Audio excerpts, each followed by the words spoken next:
I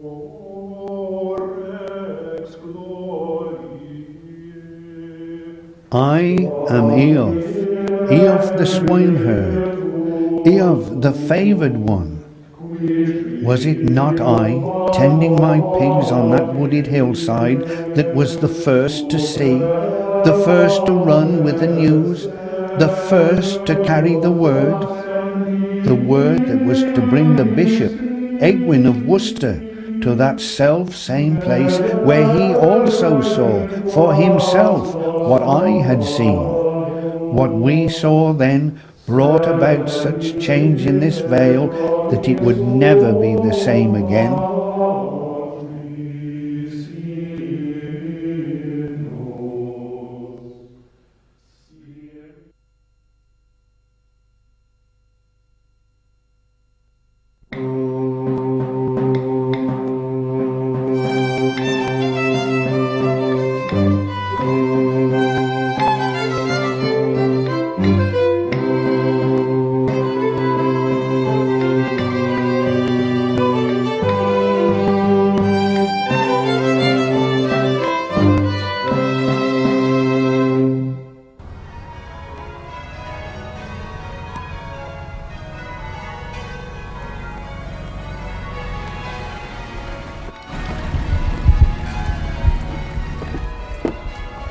Hello and welcome to Evesham and the Golden Vale. Today we are in the beautiful market garden town of Evesham, whose history dates back to the Bronze Age.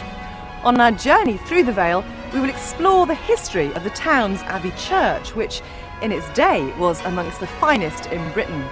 We will look at the famous Battle of Evesham and the dramatic death of Simon de Montfort, move forwards in time through the Victorian era to modern day Evesham and the 21st century. So now let's take a look at what's in store on our historic journey.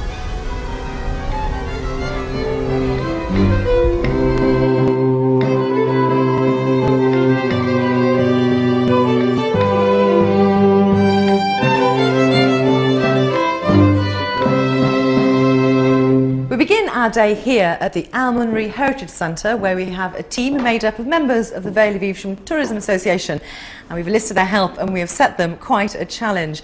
Now they have got just 8 hours to put together the event section of Evesham and the Golden Vale. So guys, can you tell me exactly what it is you have got to do?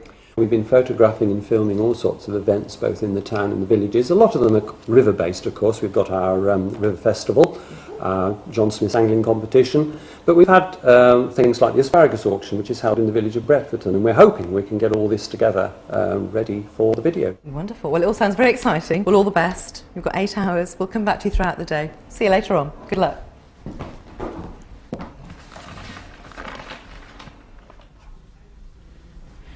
So now we turn our attention to Evesham's past and begin our journey with the founding of its fine abbey. Legend has it that in the 8th century, a young swineherd called Eves was tending his pigs on a wooded hillside when he saw a vision of the Virgin Mary. Word spread to Egwin, Bishop of Worcester, who came and visited the area and saw the vision for himself.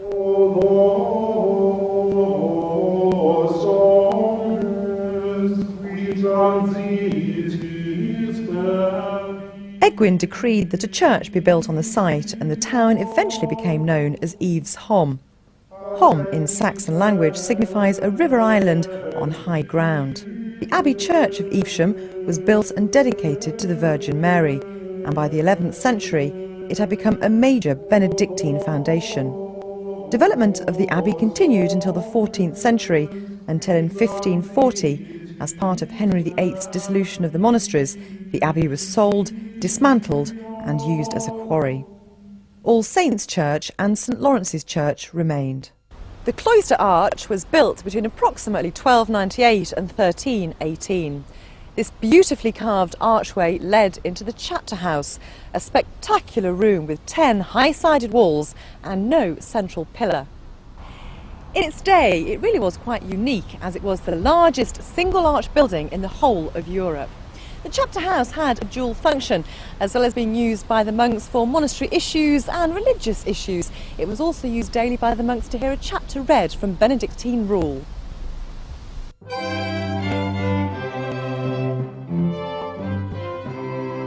Sadly, the arch is all that remains of this fine building today.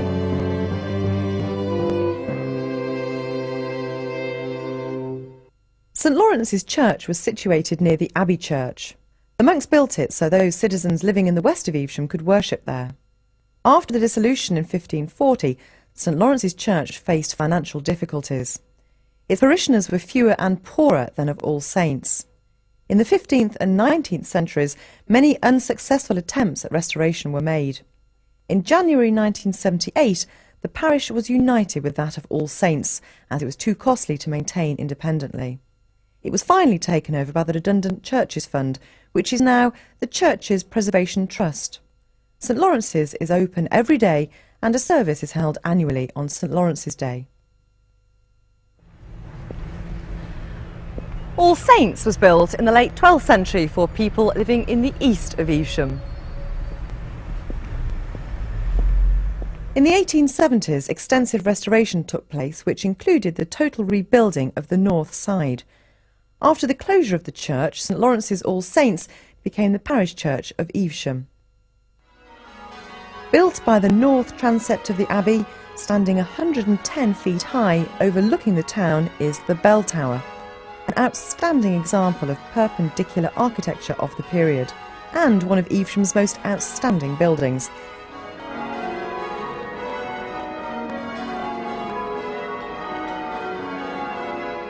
It was built by Abbot Clement Lichfield and completed between 1533 and 1539.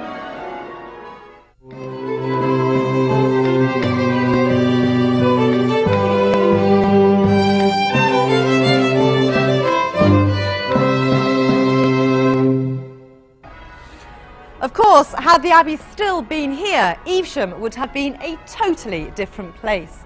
However, we now turn to the events of the 4th of August 1265 and the famous Battle of Evesham, when for the first time local history touched national history.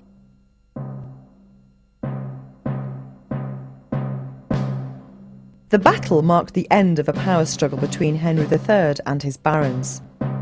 In 1215, King John had made a number of promises in Magna Carta, but neither he nor Henry III kept them. The result of this was that Simon de Montfort and other barons took up arms against King Henry, who was captured at Lewes in 1264. The following year, the king was taken with de Montfort's army to Evesham, where Simon hoped to meet up with his son, Simon Jr., a meeting that the royalist army sought to prevent. We begin our story on August the 2nd, 1265. when de Montfort led his men across the river at Kempsey in Worcester. With him went King Henry, his captive from the Battle of Lewes. They crossed the River Avon at Pershaw, before marching on to Evesham Abbey.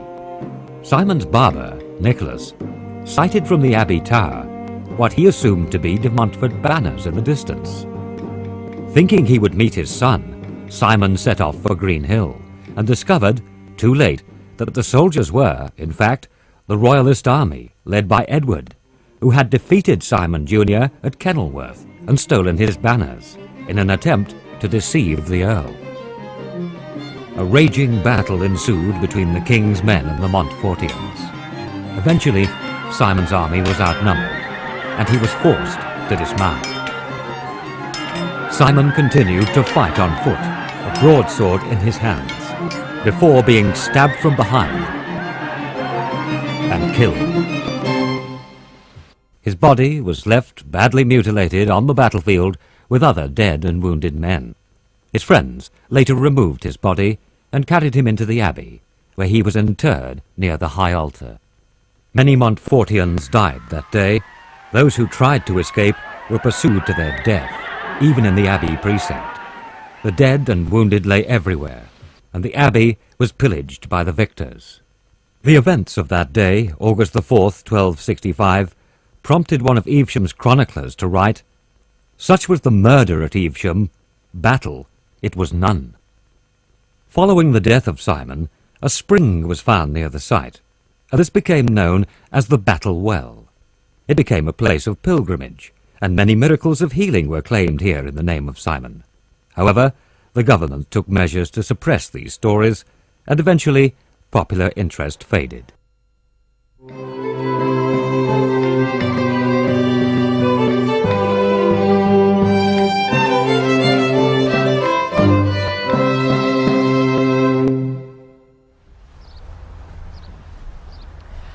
Evesham has been built around the meandering course of the River Avon.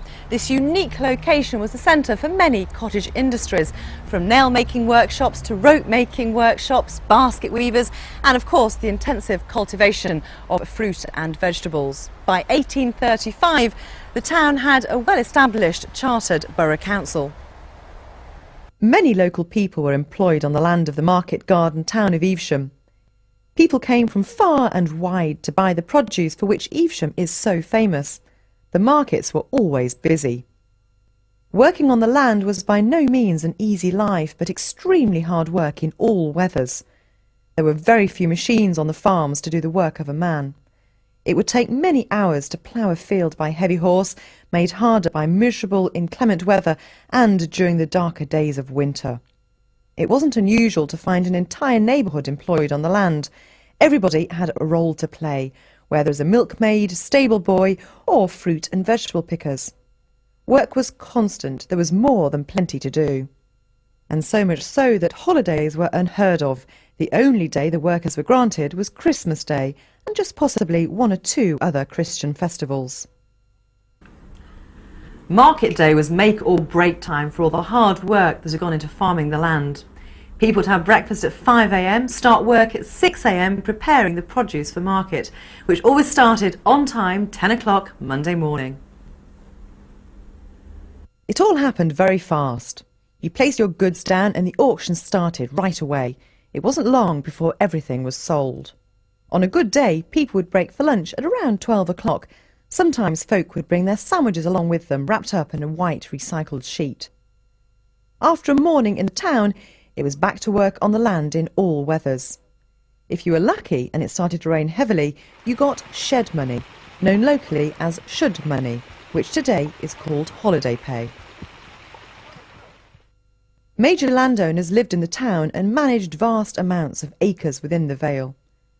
In the latter half of the century, disputes were frequent between growers and buyers as to what the local measure known as a pot really was, because it varied from village to village. Eventually, a local grower named Harvey Hunt solved the dispute. He was the first to organise a fruit and vegetable auction in Evesham, which led to a set price of produce becoming universally accepted.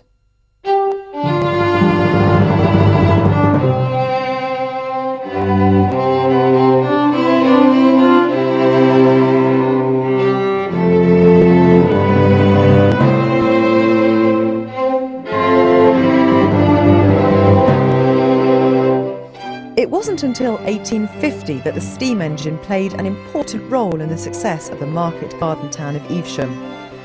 The Great Western Railway and Midland Railway distributed consignments from Evesham late in the day to arrive the very next day in places like Birmingham. Despite the increased ease of travel, Evesham remained a close-knit community. Everyone knew everybody and what line of business they were in.